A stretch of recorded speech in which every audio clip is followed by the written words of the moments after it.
Okay, let's just dive right in. Welcome to This Explainer. I am your host, and today I'm putting on my expert 8th grade English teacher hat to guide you through a literal masterclass. We are looking squarely at the MATATAG Curriculum's approach to Philippine literature, and we're going to completely demystify the mechanics of classic poetry. So if you've ever felt kind of intimidated by dusty old poems, you are in the exact right place. Here's our syllabus for today. It's a clear 5-step path. 1. Unlocking poetic vocabulary. 2. Meet the poet. 3. Analyzing poetic sound. 4. Unpacking imagery and meaning. And 5. Transforming the poem. All right, let's not waste any time. Section 1. Unlocking poetic vocabulary. This is all about building our foundations. To kick off our analysis, we absolutely have to address the elephant in the room, the biggest roadblock anyone faces when tackling older literary texts. I mean, have you ever struggled to understand an old poem because the words felt, well, honestly, like a totally foreign language? I know I have. We've all been there. You're reading along, feeling good, and suddenly you hit words like ravished or fickle or delirium, and it just stops your comprehension in its tracks. But we can actually beat this systematically by building our own word cards. Let's look at a specific word we're going to encounter in our main poem today. The word is forsook. It's a verb, specifically the past tense of forsake, and it simply means to abandon or give up someone or something.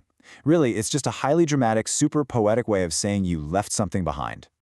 Now, to truly master a word, you can't just memorize a flat dictionary definition. We have to map it out completely. Notice how we break it down here?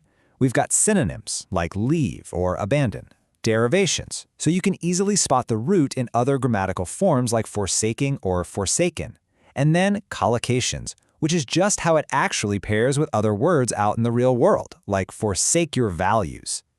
Doing this thoroughly instantly locks the word into your working vocabulary. It's a totally foundational skill for reading complex texts in the 8th grade and way beyond. Moving right along to Section 2, Meet the Poet Angela Manalang Gloria. With our vocabulary primed and ready, it's time to meet the absolute brilliant mind behind the words we'll be analyzing today. We are studying the incredible Angela Manalang Gloria. She was, without a doubt, a master of English poetics. She crafted these highly musical, singing stanzas using standard rhyme and rhythm, and she often stuck to fixed, strict forms like the sonnet. But listen, don't let that rigid structure fool you for a second. Her themes fiercely confronted the harsh realities of life, really driving home that life is definitely not all love and romance. She basically used these beautiful traditional forms as a Trojan horse to deliver some incredibly heavy truths. And check out this crucial piece of biographical context from our source material. From elementary to secondary schooling, the young Angela Manalang lived in a world of dolls, books, and pianos. Now, I want you to keep that specific detail firmly in your mind. Why? Because, as we're going to see in just a minute, the dolls, books, and pianos of her childhood don't just stay in the past. They actually become incredibly powerful, vivid imagery in her writing. Okay, Section 3, Analyzing Poetic Sound, Listening to Mechanics. Let's jump into our first actual analysis phase, where I'm going to show you exactly how to listen to a poem's mechanics. I'm going to read the first stanza of her poem titled Words. I want you to pay really close attention to my pacing here. Ready? I never meant the words I said, so trouble not your honest head, and never mean the words I write, but come and kiss me now good night. Did you catch that? You can physically hear that distinct rhythmic beat anchoring the end of each line. Said and head, right and night. And this right here brilliantly illustrates how she manipulates sound to create meaning. In that first stanza we just read, we have a very steady, super predictable A-B-B rhyme scheme. It feels calm, you know? Almost like a soothing lullaby.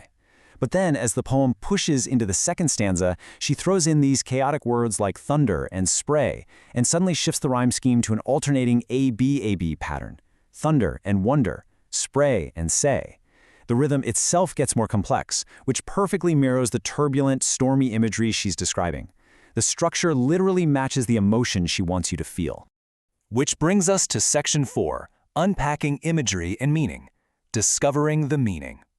The crucial point we emphasize in this curriculum is that sound and imagery, well, they don't exist in a vacuum. They work completely together. So let's thoroughly analyze these specific lines from our main poem for today, which is called Change.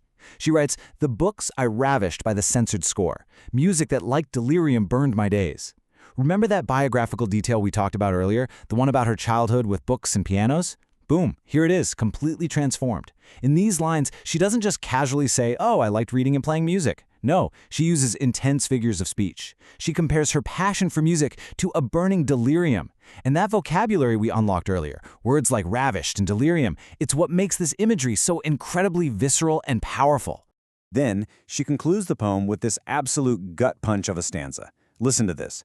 "Bereft of change that is my drink and bread, I would not love you now, I would be dead." Wow, this is a stunning metaphor. She's claiming that change, which, let's face it, we humans are usually terrified of, isn't a bad thing at all.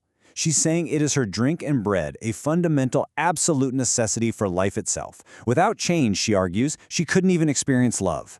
It is just such a profound realization, and it's built entirely through her poetic structure and brilliant imagery.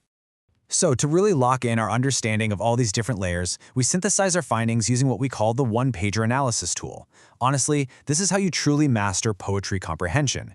You take the rhyme patterns we just tracked, the intense imagery we decoded, and your own personal thoughts, and you map them out right here on the page. It practically forces you to organize your analysis comprehensively, turning a super complex poem into clear, structured insights that you can actually use.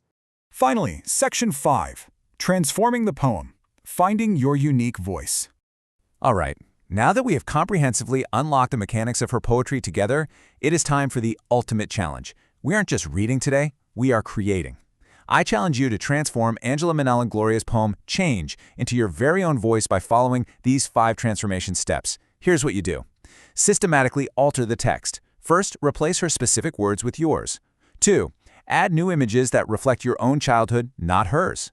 3, change up the lines to shift the tone. Maybe you want it to feel a bit sadder or perhaps way more cheerful. And finally, step 5, adjust the rhyme scheme and beat to match the exact emotion you want to convey. Seriously, this is how you truly understand poetry, by taking it entirely apart and rebuilding it yourself. Which leaves us with this final, somewhat provocative question. When you rewrite these classic lines, how will your unique voice transform the meaning? And what does that ultimately reveal about you? Remember, poetry isn't just a bunch of dead words on a page. It's meant to be this living, breathing conversation across time. You have the tools, you have the vocabulary, and you understand the structure. So grab your pen, start experimenting, and let your voice be heard.